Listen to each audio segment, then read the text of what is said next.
It is a terrific Tuesday evening here in Lagos. Hello and welcome to a fresh edition of Game On here on News Central TV. My name is Stanislav. We always like to thank you for joining us because you could be doing anything in the world right now, but you've chosen to spend the next 1 hour watching what promises to be the most informative and entertaining sports news from across Nigeria, Africa, and beyond. Don't forget, we're coming to you live on your favorite social media handles. That's YouTube, X, and all the other favorites as well. The handle is at News Central TV. And of course, we're coming to you on channel 422 on DSTV and also coming to you on GoTV very, very soon. But also, we are right now on Start Times as well. Welcome once again. Promises to be a very entertaining day. Already here, we are celebrating what has been a monumental day for Nigerian sports. We'll talk about it in just a few minutes, and we should be having a special guest join us all the way from Addis Ababa in just a few minutes. But before then, let me introduce the guys with me in the studio. To my far right is the one and only Toyin Bitoye, who's a former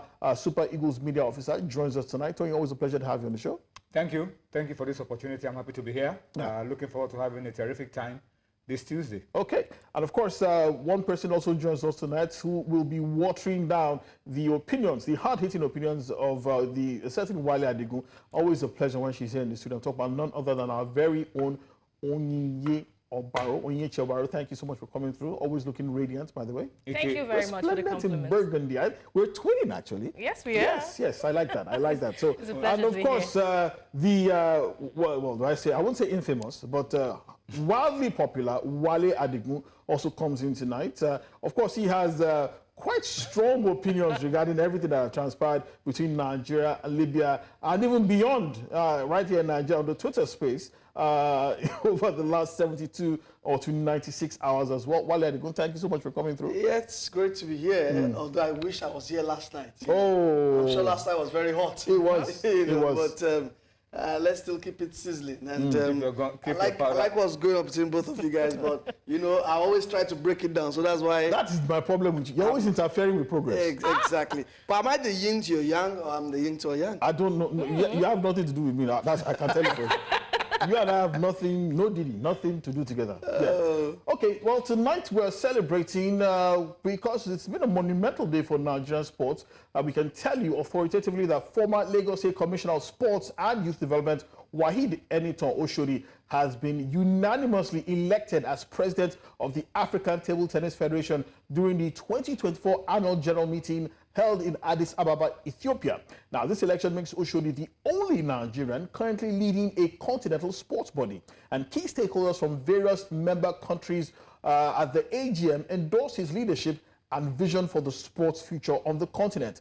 Meanwhile, President Bola Ahmed Tinubu has congratulated Waheed Enitan Oshodi on his election, and the president noted that Oshodi's election is a proud moment for Nigeria, reflecting the strong support he garnered in the lead-up to the election. Let's take a quick listen to the new president of the African Table Tennis Federation, Waheed Enitan Oshodi. Well, I mean, the first thing is that it's rather overwhelming. I mean, the support I've received coming onto the election has been great, and the support we've received today has been great. But more importantly, I think we've managed to build a good team, and this team will go ahead now to take charge and try and make things even bigger and better. You know, we must give kudos to the outgoing president. A lot of hard work done. Now it's time to bring table tennis to the fore in Africa. We're chasing sports like athletics, basketball, football. I think we can catch up with them. We have some ideas and we'll be bringing them in. A lot of young talent in Africa. This is the time that for us to help them get to the top of world table tennis. And I think, you know, there's a lot of scope for us going forward. You know, my focus in table tennis ever since I was a chairman in Lagos has been youth development. And, you know, this is the time for that. I think we have so much talent, as we've seen in our youth tournaments, a lot of talent all over Africa. But now is the time to get them playing. The top players in the world now are under 20 years old. Our players have to be in that category. So we're happy at where we are, but we know we have a lot of work. But then we'll be getting the help we need from ITTF and from the private sector. What has lacked in table tennis in Africa is the support from the corporate world. And I believe we have the talent on this team to get the corporate world on board. Funding, increase in funding will help us develop these players, and that's where we head. The new president of the African Table Tennis Federation, Waheed Enitan Oshodi, speaking about his ideas about how to move the game forward on the continent. Tony, let me come to you. You've known Wide Enitoshut for quite a while. He's a man that you worked, you actually you were quite close to him when he was the Commissioner for Sports here in Lagos. So ordinarily, a lot of people are never, even before then. When he was chairman of the Lagos State Table Tennis Federation. Even before he became chairman of the Lagos State Table Tennis Association, I'd worked with him for a few years. So I've known him for quite a while. And he has, slowly, steadily, and surely moved up to the top of the ladder. And that says a lot about his consistency, speaks a lot about his vision, his drive, and everywhere that he has worked, he's made impact, positive impact, from a board member of the Sports Council, the chairman of the Lagos State Table Tennis Association, to president of the Commissioner of Sports in Lagos State, to president of the Nigeria Table Tennis Federation, to being vice president of the and then to being in the international body, the IWTF, as vice president as well. And now he's made impact, he's moved on and built bridges and impacted positively on table tennis in Nigeria. And beyond. So it was going to be a matter of time before this would come to him. He's a very loyal worker. He gives his best, he supports the leadership, he gives everything that he has. So I'm not surprised that the road has been cleared for him and they've paved the path for him to get to where he is today. Okay, I know Wale is actually champing at the bit because to throw a few questions into the mix because he's actually a keen table tennis player, if I may say so myself. But joining us tonight, all the way from Addis Ababa, is the Vice President of the Nigerian Table Tennis Federation, Dr. Tayo Adesoji. Dr. Adesoji, congratulations on what has been a really, really great day for Nigerian sports. The election of Editor Wahid Oshodi as new president of the federation. I'm sure you must be particularly delighted. More than delighted. I'm happy for Nigeria. I'm happy for him. I'm happy for myself as a Nigerian. And I'm happy for table tennis players and lovers in Nigeria all together. It's a day of joy for all of us today. Well, Dr. Adesoji, let me just quickly start by saying that a lot of people have said, look, there have been so many Nigerians who have held positions of authority at continental sports bodies before, but none of these people really, how do I say, impacted on the game in Nigeria, which happens to be their primary constituency. How do you expect that Editor Oshodi's ascendance will change this narrative? Oh, wow. I think we seem to have lost Dr. Adesoji for a moment. Hopefully, he'll join us back. But, let me just throw the question to you. I mean, you've seen this, so many Nigerians. We even have one in, we have a FIFA council member as well. We've had people, the vice president of CAF, we've had the presidents of so many continental bodies. But the question remains, how has it impacted on Nigeria? Yeah, I mean, that's a very valid question. In fact, Wahid is the second Nigerian to be ATTF president. He had Shegun George. So many years ago. Yeah, so many years ago. So, I mean, the question you've raised is a very, very valid concern. But the thing here with Mr. Wahid is he has a proven track record. And every time he talks, you could see that any opportunity he has, he talks about how he wants young players to always come through. Grassroots. He's always harping on that. And he himself is a grassroots guy. And his growth, like Tony chronicled, has been organic. It hasn't been rushed. Well, sorry to cut you short. We have Dr. Adesoji back with us. Dr. Adesoji, can you hear me, sir? Thank you very much. The network here is a bit flaky. We totally understand. Tony had answered part of it. When he was commissioner in Lagos State, we saw a rapid growth in table tennis. That was when we had table tennis having equipment all over Lagos State. And after he left office, he had used his own personal resources to support table tennis till date. If I take you back to history, from 2013 till date, Nigeria has been hosting world competitions, one type of world competitions or the other. Everything has been on Editor Oshodi. And if I could do that when he was not in power. So we expect that we'll do more now that he has the opportunity to do it even better. And if you look at our international players, none of them will say that they got to where they are today without the input of any Oshodi. And so, I mean, as we speak today, if you want to host any top-notch table tennis competition in Nigeria, and any Oshodi, and maybe one or two are not around, you won't have enough equipment. You won't have ITTF standard equipment to host the competition.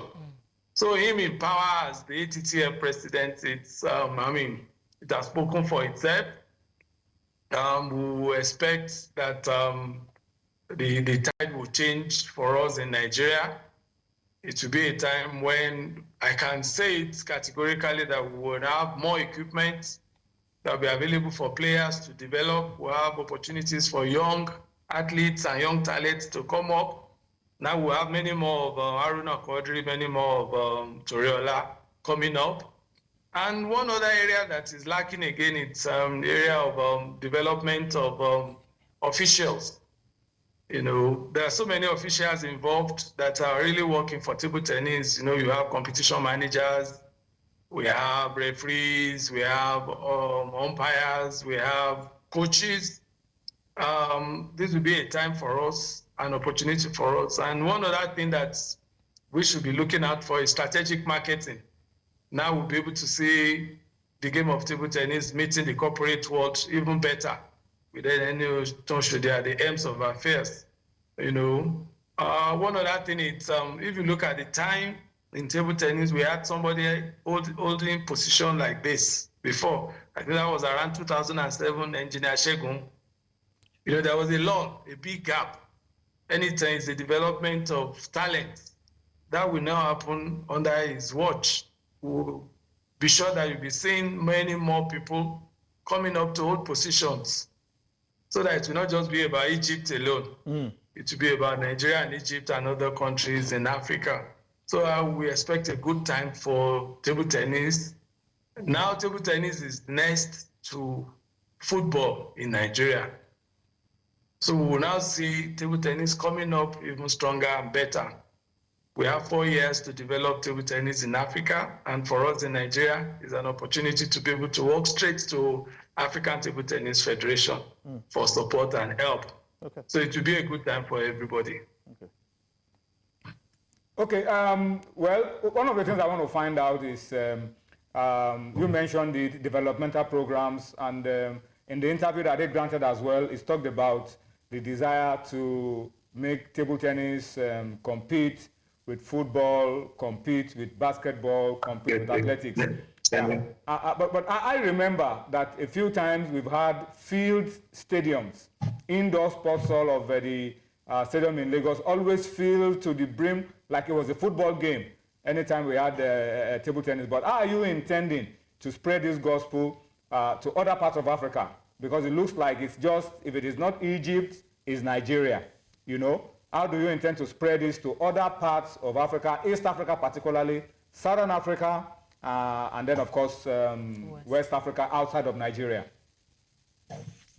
Beautiful question. I mean, this election will tell you what is coming. This is the first time Africa will be sitting together to elect a leader in table tennis. You'll be surprised that we had 40 countries represented here in Addis Ababa. This is the first time such thing is happening. And that shows the love they have for Eniton Shodi and the passion and the energy I put into table tennis all over Africa, even beyond Africa. And so for 40 countries to come together and unanimously electing Eniton Shodi, other positions didn't come easy for those that got them. You know, it was slim win for quite a number of them. But for him, it was 40-0. In fact, the only country that attempted to compete with him had to step down when the guys saw the overwhelming support that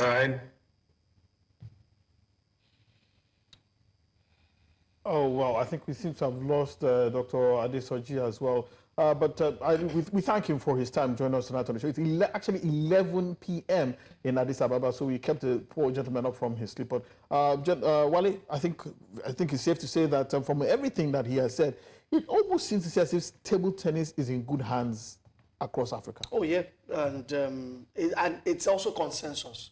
You know, it's a collective belief that we also share in the studios, and we just hope that he hits the ground running.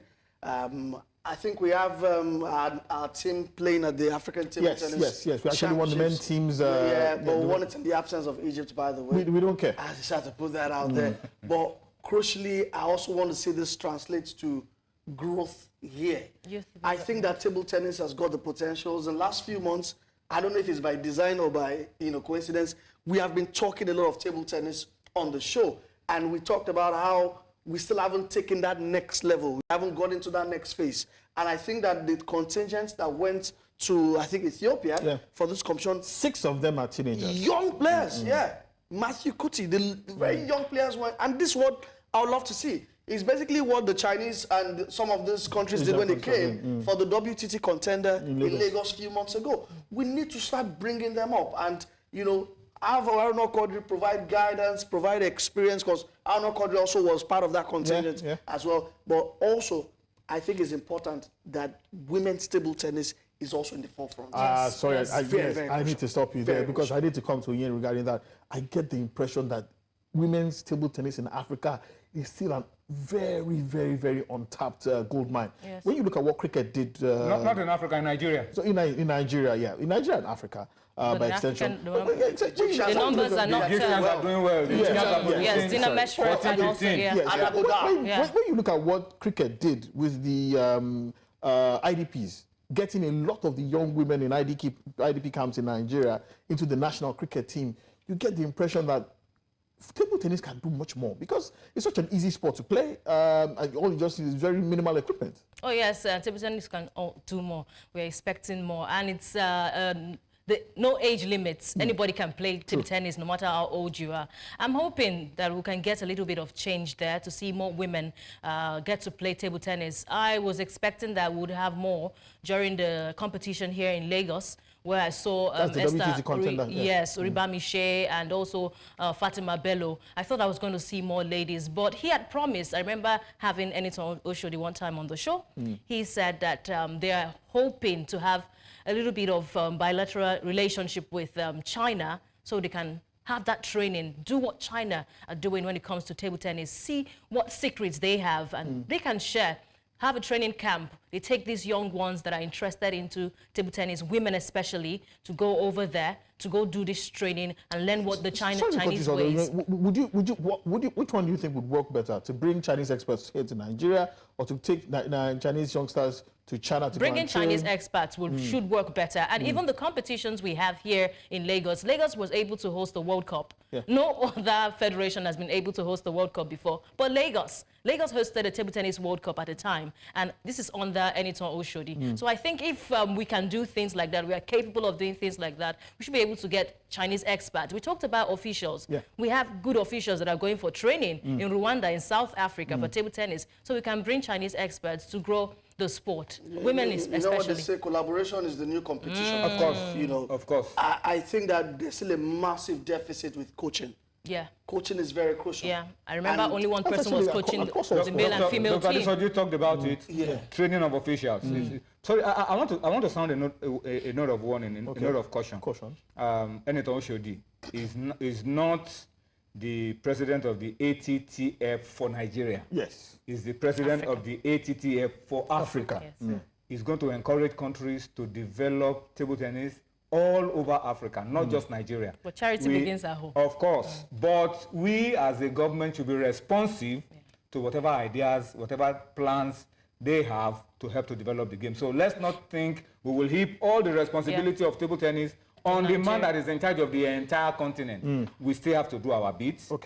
While the ATTF will also do their Do their bit. part. Okay, totally. I totally agree. Congratulations once again to Wahid Editor Shodi, the brand new president of the African Table Tennis Federation. Let's quickly get some other stories out of the way as well. We hear that the head of the Russian Olympic Committee, Stanislav Pozdnyakov, has announced his resignation on Tuesday in a surprise move that comes as his country faces isolation from international sport over the conflict in Ukraine. The five-time Olympic medalist stepped down after 6 years at the helm of the organization. Pozdnyakov was also the former president of the European Fencing Confederation and said in his resignation letter that there were timely reasons why Russian sport needed a new leader. Without going into further detail, Russia has been a top medal contender for the Summer and Winter Olympics for decades, but was barred from competing as a team at the recent Paris Games due to the war in Ukraine. To basketball now, Philadelphia 76ers star Paul George suffered a hyperextended left knee in the second quarter of Monday's preseason win in Atlanta and didn't return. George played in his second preseason game with the 76ers after signing a 4-year max contract as a free agent this offseason. Was defending Hawks forward Jalen Johnson on a drive with a little over 8 minutes to go in the second quarter when his left leg planted awkwardly and bent at an odd angle. George was signed away from the Clippers on a 4-year max contract as Philadelphia's top target. George also appeared in 74 regular season games last season, the most he played since the 2018-2019 season with the Oklahoma City Thunder. He averaged 22.6 points, 5.2 rebounds, and 3.5 assists, and he also played in all 6 preseason games against Dallas. Okay, we'll take a short break now here on Game On. When we return, we'll be having a very, very special guest who joins us to come and talk about his harrowing experiences at the Al Abrak airport in Libya. All this and much more after the break. Thank you so much for staying tuned. You're still watching Game On here on News Central Television. Right, after enduring a harrowing 20-hour ordeal in Libya where the Super Eagles were held at the Al Abrak airport, the team finally returned to Nigeria last night. The team landed in Abuja, and just this morning, the NFF president, Alhaji Ibrahim Guzo, met with the Minister for Foreign Affairs, Ambassador Yusuf Tugar. The Nigeria Football Federation Director of Communications, Dr. Debola Olajire, joins us tonight to recount the Nigerian contingent's barbaric treatment at the hands of the Libyan authorities. Dr. Olajire, thank you so much. It's so good to see you. We were fearing for the worst over the last 24 hours, but thankfully you are back in Nigeria. But for those who don't know, let's hear from the horse's mouth. What exactly transpired? We've been hearing things about the plane was landing, plane was diverted. There was also, just tell us exactly what happened. Yeah, it's a long story, but I will just, go quickly. We had a landing permit for Benghazi Airport, after we took off from Uyo and then Kano. And just on the approach to the Benghazi airport, our aircraft was diverted to go and land at a very disused facility in Al Abrak. So the pilot, a Tunisian, was even telling the control tower that he was short of fuel, but they did not. They said, no, that is orders from above. So we landed at this facility that we eventually learned it's 5 hours by road from Benghazi. We landed, and then, of course, they were not even scanning machines, at the airport. So to tell you that it's not an airport that is much used, even as a domestic facility, not to talk about an international airport, that the name carried. So we got there, and eventually they used mobile phones to scan our international passport data pages, and we proceeded to ask for the officials of the Libyan Football Federation. Of course, none of them was available. There were no vehicles, placed on standby for the Nigerian team, and calls to the General Secretary of the Libyan Football Federation did not eat any fruits. He kept saying, at first he said in 10 minutes, later I said 2 hours, and, later on he said 3 hours. And, after that, his phone was no longer reachable. And so we, the NFF leadership, we had with us the president of the NFF, the deputy governor of Edo State, and the general secretary and some other dignitaries. And it was decided that, look, let's just find a way to get vehicles to move out of this place and go to Benghazi. We were able to get some, but we were prevented, from even going outside the airport, which had only one exit, angle. So it became an issue. Everyone became frustrated. They were shouting matches. The players felt frustrated. They got tired. There were no food or drinks, nowhere to even purchase, especially as we were prevented from even leaving the facility. It was like me taking hostage. No network, no Wi-Fi. Everyone was wondering but we were still hoping that one way or the other, maybe the Libyan FF will show up with the vehicles. We did not see any vehicle, and we were there for 20 hours. It was a very harrowing experience. I've never seen anything like that. I've covered football in all these continents of the world. I've been to about 90 countries of the world covering football. I've never seen anything close to it. Okay, it was sorry, Dr. harrowing, it was inhumane, it was cruel, and it was irresponsible on the part of the Libyan FF. Sorry, Dr. Lajiri, you do know, as a matter of fact, that Libya is governed by, the Libyan government is split into two, right? There's a government in Benghazi, there's another one in Tripoli as well. Could it be that the Libyan authorities stopped the Nigerian contingent from leaving the airport without security in order to protect them? Yeah, we didn't even want to a situation whereby we would need to venture, very, very far. All we wanted to do was to be able to get some links, from people who could get us vehicles, and we even, there was an attempt, we sent an advance party, but the official was in Benghazi, at the Benghazi airport, waiting with vehicles, to convey the team to the hotel that were booked. But when the plane was diverted, we realized that, a game was on.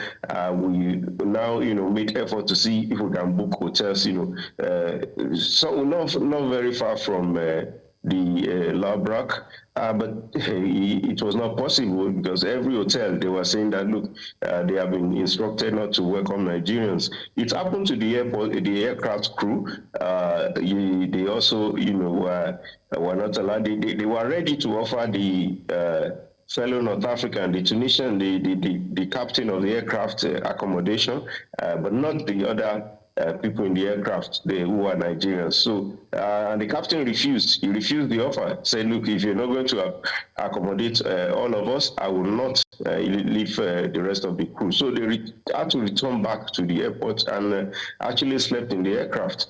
It was just unimaginable. Okay, so Dr. Lajiri, the Libyans already are actually even speaking, by the way. The Libyan Federation has actually released a statement. They've condemned Nigeria's decision to withdraw from the scheduled 2025 Africa Cup of Nations match. They said, and they're also threatening to take legal action to protect their national team's interests. Of course, the Super Eagles cited safety concerns after being stranded at that Al-Abrak airport for over 20 hours following an unexpected diversion on Sunday.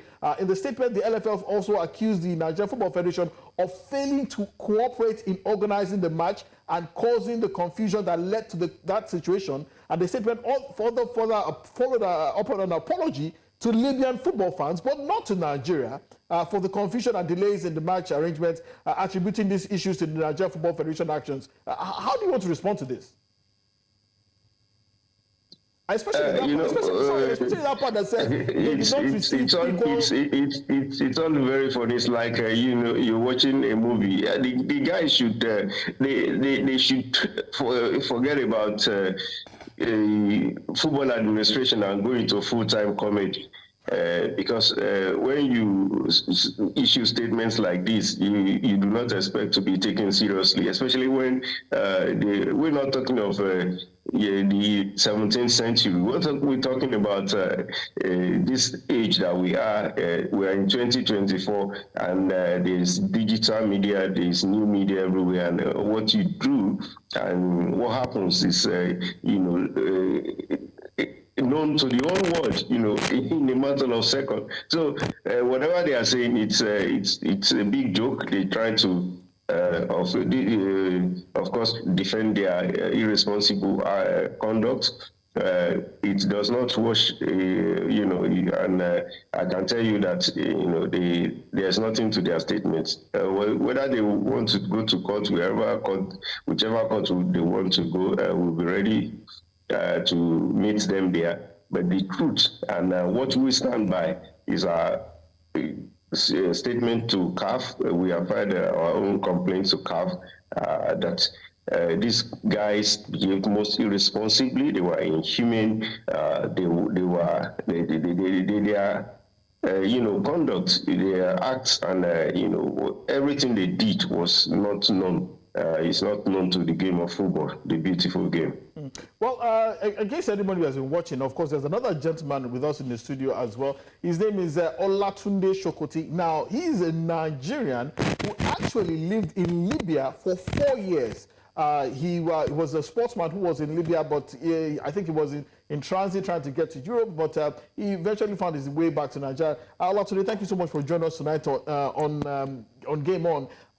You've lived in Libya for 4 years, right? Yes. Were you surprised at all by everything that transpired?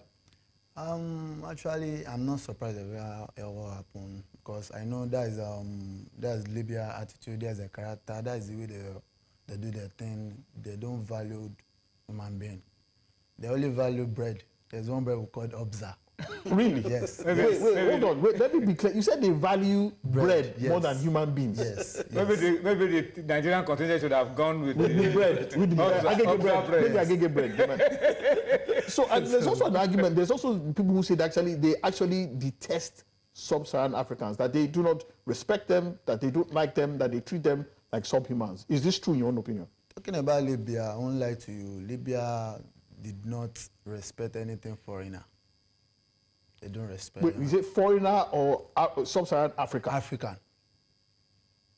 Africans yes. from other parts of the world. Except for yes. Africans? Yes. That's intense. That's really intense. But So maybe that explains why they also showed their love to the Tunisian captain. I mean, Exactly. how could you expect that the captain will leave the rest of his crew? Yeah.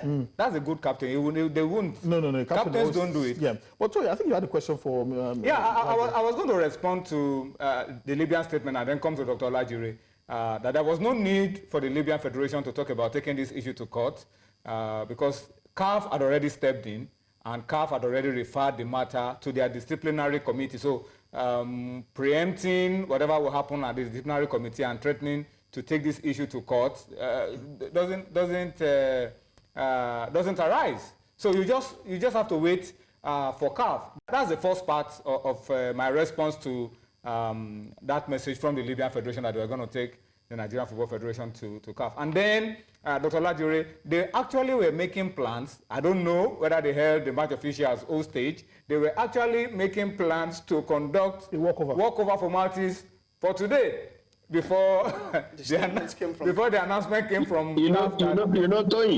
Tony, when people have a lot of jokes in them, a lot of things come up. Yeah. What are you going to walk over? You did not receive the team in your country.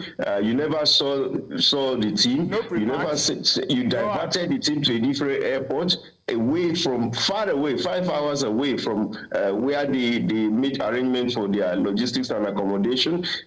You refused to pick their phone calls after telling lies, for about a number of minutes. You never at any time made effort to contact them, and then you are saying that you are going to court, or you want to conduct a walkover. They have a lot of jokes. That's why I say they should just abandon football administration and go straight into comedy. That is where their talent is. The gentleman in the studio has talked about, I don't want to go into, I don't have, as we are talking, I don't have anything against North Africans or Libyans or any other persons. My focus is on the Libyan Football Federation and what they have done, in this. It has no place in football. It has no place in sports, which is meant to foster unity among nations and peoples of the world. They have conducted themselves badly and poorly, and the Nigerian Football Federation, we are very confident that this matter will be resolved in favor of Nigeria. We have made a statement. For me, we have made a statement for all of Africa and all responsible teams, traveling to play games or play any sport anywhere, that they should be respected by their host federations or associations, or unions. They should be respected, they should be welcomed, they should be treated appropriately, and the game should be left on the pitch. Dr. Latiri, I was going to ask you very quickly. We've responded to CAF. What was in our response to CAF? And then how long are we expecting a decision? Have they communicated to you? How long will it take for us to get a decision? Is it before the next FIFA window, when the World Nations Cup qualifiers will be concluded in November? How soon are you expecting a reply from CAF? We don't know. We expect this matter to be dealt with swiftly. We filed our complaint yesterday morning, right there at the airport, when the president of Nigerian community in Eastern Libya, Mr. Maurice Romosele, came at the behest of Nigeria's ambassador to Libya, who himself and his embassy officials were denied, the approval to come and welcome the Nigerian delegation in Benghazi, because there's a different government in Tripoli and a different one in Benghazi. So Mr. Romosele, came with some snacks and drinks for the team to have some breakfast, and also brought a router with which we were able to communicate.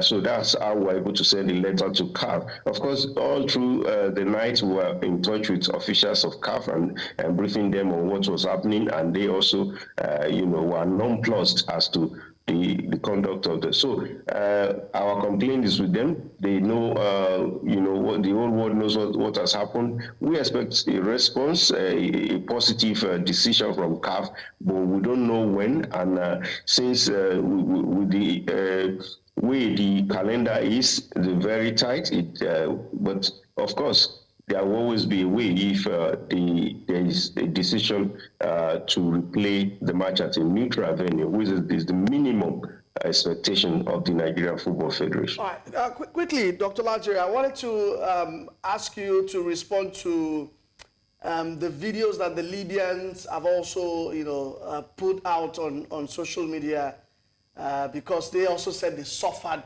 same fate when they came to Nigeria. What is your response to that? Because I'm sure that they will also be presenting that to CAF. Then number two, how delighted are you as the Director of Communications, the NFF itself, even the players, how happy were you with the support you got from Nigerians? Most Nigerians. A lot of Nigerians, in the face of this ordeal. Yeah, let me take the last one first. We're very, very delighted. We're very happy. The NFF is appreciative. The support of even the president of the country, Asiwaju Bola Ahmed Tinubu, GCFR, welcoming the team, supporting the decision of the NFF and the team, to return to Nigeria. That was, aptly demonstrated with the president of the Honorable Minister of Sport Development at the airport to welcome the team himself. And of course, the whole world, I'll say Nigerians, not only Nigerians, people all over the world, we saw what was on social media. Everybody, former African Players of the Year, Adebayo, Obama, Aubameyang, everyone supporting the Nigeria in this matter, because sports is not meant to be played this way. This gamesmanship has no way in sports. It's abominable, and everybody rose up, to condemn the action of the Libyans. So I'm very, very happy about that. Yeah, about going to the videos that the Libyans were throwing around. Of course, if you claiming it's another person's, if you they are claiming it's tit for tat, that they are retaliating exactly the kind of mistreatment that they received from Nigeria. I don't see any mistreatment. The first thing is when you are going to another person's yard, you must inform that person where you are going to arrive. The NFF informed the Libyan Football Federation where our aircraft was going to arrive. We got the right landing permit. Libya's delegation, the LFF, failed to communicate to the NFF on where their team was going to land until 2 hours to landing. Their team was 2 hours to landing in Port Harcourt, while we had made all arrangements to receive them in Uyo. They landed in Port Harcourt. We even moved mountains to get them the permit to get their charter company permits to fly from Port Harcourt to Uyo, but they refused to do that. Know that that will be additional expenses, for the team. Sorry to cut you short, sir. There's an allegation that they could not fly directly to Uyo, that they had to land in Port Harcourt first before they could go to Uyo. Is that true? It is not true, because when they were going, we got them permits to move to fly directly from Uyo to Benghazi. So there is no truth to the fact that they cannot land in Uyo. The facility in Uyo, the Victor Atta International Airport, you cannot land there at night, but they were traveling during the day. They left Libya at 8 a.m., which was 7 a.m. in Nigeria. So they could easily have landed in Uyo, but they refused. Despite that, we got them a travel permit to fly the aircraft from Port Harcourt to Uyo, but they, knowing that that would be additional expenses to them, they refused and said they were going to travel by road from Port Harcourt to Uyo. Okay. It was a daft decision, and we cancelled against it, but they went ahead. They said no, they wanted to travel by road. So we hired buses for them. They rejected those buses. They hired their own buses, which I was told they broke down somewhere in the middle of the road somewhere. That is not on us. That is not on us. We gave them security from Port Harcourt to Uyo. And so how can you say that you cannot land there? You can only land in Port Harcourt. You can land in Uyo, especially if you're not flying at night. So we got you landing permits to move from Port Harcourt to Uyo, but you refused to do that. You refused to use the vehicles that we got for you, and you were behaving like you know the country more than the Nigeria Football Federation. Okay. But we still got them security. Yeah. Okay. And they successfully moved from Port Harcourt to Uyo. But we ensured that when they were flying out, they traveled from Uyo straight to Benghazi. Okay. The same Benghazi that they said the Nigerian aircraft could not land. The same day, they were just 1 hour behind us on the way. They landed in Benghazi. Ghana delegation landed in Benghazi. The Sudanese delegation landed in Benghazi that same day. Okay. Well, Dr. Ademola Alajire, thank you so much for your time. And we welcome you back to Nigeria after your experience at the hand of Tunisians. Happy survival. At the hand of Libyans, I beg your pardon. We hope that CAF will do something pretty strong about this. And actually, personally, I'm hoping that Nigeria will go ahead and file a case at the International Criminal Court for false imprisonment and lawful detention, in my personal opinion. But thank you so much for joining us tonight on Game On. It's an absolute pleasure to have you on the show. Thank you very much. I appreciate it. Thank you so much. Thank you for your support for the Nigerian team. Thank you. Thank you, sir. Lastly, very quickly, I know a lot of people have been talking about Libya, what they did. Do you think the average Libyan football fan was in support of this? I don't think they're going to be in support of this. Right? Really? Because, I mean, every time we saw on social media, they were telling them that they should keep them in a cage, lock them up. You think the average football fan wouldn't have liked what happened? Yes. Are Libyans hospitable people? Yeah. Do they welcome people? I can't say they welcome people. I can't say so because they don't welcome me. They didn't welcome you? They didn't welcome you. Well, you were there for 4 years. Yes. You are the one in the. You are the one, but you were a boxer, you were a sportsman. Are you beating up the? Yeah, that's it. Were you beating up Libyans on the streets? No, I don't do that. Just joking anyway. But thank you so much for coming to the show tonight. We absolutely we're grateful for your presence and also shedding some insights You need into to life ask him in if you Libya. would like to go visit Libya again.